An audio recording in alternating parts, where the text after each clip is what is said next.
Nĩ kĩgomano kĩrĩa kĩrehete hamwe rũhonge rwa marĩa matũrigicĩirie kuma kaunti ya Nakuru, matongoretio nĩ CEC wa marĩa matũrigicĩirie na mũtongoria wa arĩa aingĩ kaunti ĩno, makĩarĩrĩria njĩra itiganĩte cia kũng'ethanĩra na mwaraho wa maĩ ũrĩa ũkoretwo ũkĩgũmĩra mĩena ĩtiganĩte kaunti ĩno na mogwati marĩa mokanaga na maĩ ma gĩko rĩrĩa kwaraha. Like with this kind of heavy rains, that water, we know we have been having a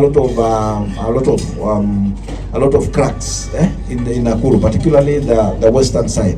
What does that indicate? That indicates the unstable kind of soil that we have, and so at the same time, as one of the Mheshimiwas was saying, you have a bowl here, you have a pit latrine here with that kind of soil. What do you expect? The bigger part of this area, especially from here to Naivasha, hakuna siwa. Unaona, na kama hakuna siwa lazima tutafute solution gani. Unajua hii area yangu sana na waziri atakwambia hatujapata ile maji ya Nawasco. Watu wengi sana wanategemea maji ya borehole. Na maji ya borehole, hapa uko na borehole, hapa uko na pit latrine.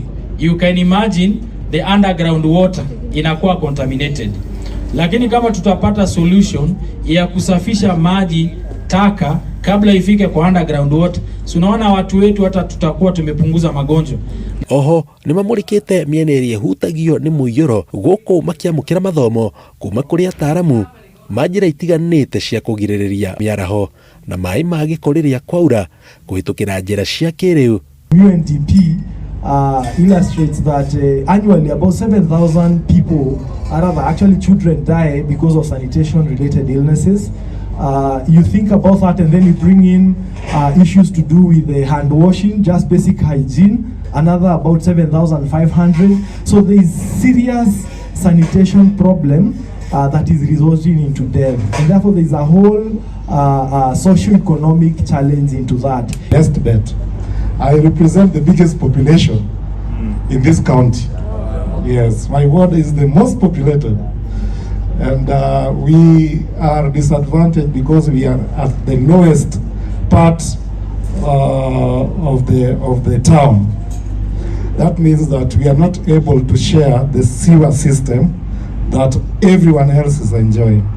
Oho morĩtie mũingĩ gũteanĩria ũndũire wa kuorota thirikari hĩndĩ ciothe rĩrĩa ũthũkangia wa marĩa matũrigicĩirie wehĩrĩra, makĩmoria o mũndũ anyite itemi rĩrĩa rĩake.